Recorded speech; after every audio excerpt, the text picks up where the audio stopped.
औज़ुबिल्लाहिमिनश्शैतानिर्रजीम बिस्मिल्लाहिर्रहमानिर्रहीम। Victory media के नाज़रीन और सामीन, आपको आलम का दावत। नाज़रीन और सामीन, कोरोना वायरस की तीसरी लहर और एबटाबाद में SOP पर अमल दरामद कराने के लिए इंतज़ामिया जो मुकम्मल तौर पर नाकाम दिखाई देती है। शहरी अपनी एहसास से ज़िम्मेदारी का एहसास रखते हुए बाजार, क्योंकि आखिरी अशरा है रमज़ान अल मुबारक का, इसमें ख़रीदारी के लिए बहुत ज़्यादा जो है वो रश बाज़ारों में देखने को मिल रही है।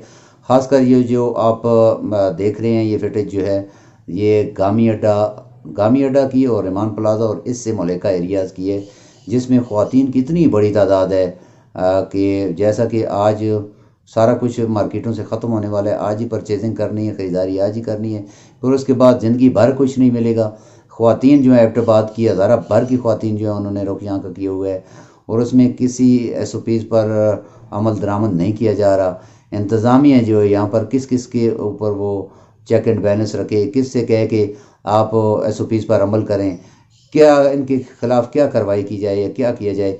इस हवाले से इंतज़ामिया को गहराई से सोचना होगा कि रेमान प्लाजा मार्केट जो है इसमें सबसे ज़्यादा जो है वो ख़वातीन की हवाले से बहुत ज़्यादा रश होती है। किसी SOPs पर अमल नहीं किया जाता। इसको लॉकडाउन में तब्दील किया जाए या इसमें कुछ एरियाज़ को खोला जाए या वहाँ की जो मकामी ताजर कम्युनिटी है उससे मिलकर कोई बामी मुशावरत से ऐसा मेकनिज़म बनाया जाए कि जो अगले 5, 7, 8, 10 दिन जो हैं उसमें जिस वक्त तक लॉकडाउन, क्योंकि अभी तो लॉकडाउन मुकम्मल होना है, मुकम्मल लॉकडाउन 8 मई से होगा, जिसमें 16 मई तक का टाइम दिया गया है, डेडलाइन दी गई है सूबाई हुकूमत की तरफ से भी और एबटाबाद इंतज़ामिया की तरफ से भी। 8 मई से लेकर 16 मई तक जो है वो मुकम्मल लॉकडाउन होगा, जिसमें इंटरनल एक्सटर्नल शहर की ट्रांसपोर्ट भी बंद होगी और उसमें मार्केटें सारी बंद होंगी।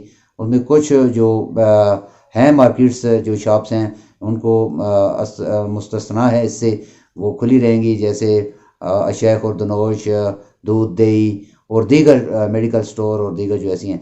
जबकि देखा यह जाए कि अभी जो सिचुएशन है, इंतज़ामिया एक तरफ दावे कर रही है कि हम जी SOPs पर अमल करवा रहे हैं, मुख्तलिफ मार्केटों बाज़ारों में लोगों का जमा फिर नहीं होगा और उसमें मास्क का इस्तेमाल करेंगे। यहाँ पर आप देख सकते हैं फुटेज में, तो यहाँ पर 10% जो है वो उन्होंने मास्क पहने होंगे, बाकी जो है वो 90% जो है वो ऐसे लोग ख़वातीन और बच्चे। और साथ सबसे बड़ा अलमिया ये है कि हमारी जो ख़वातीन है वो छोटे छोटे बच्चों को भी साथ ला रही हैं। उनको पता है कि ये सबसे ज़्यादा ये कवर्ड थर्ड जो है ये सबसे ज़्यादा इफेक्टेड है और असर करने वाला है, लिहाजा बच्चों को मार्केटों में ना लाया जाए, मगर वो बखुशी जो है वो अपने बच्चों को साथ ला रही हैं, अपनी पूरे ख़ानदानों को साथ ला रही हैं कि कहीं आइंदा जो है कल क्या पता है मार्केटें ही बंद हो जाए, क्या पता है कल बाज़ार ही ख़त्म हो जाए, या क्या पता है कल कुछ खाने को चीज़ मिले ही ना।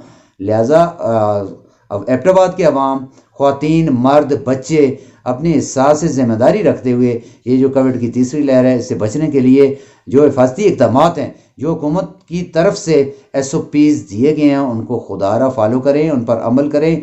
इस मूजी मर्ज से, इस वबाई अमराज से अपने आप को बचाएं, अपनी फैमिली को बचाएं, अपने मोहल्ले को बचाएं, अपने शहर को बचाएं और अपने इस मुल्क को बचाएं और खुशहाली के साथ जिएं और खुशहाल रह सकें।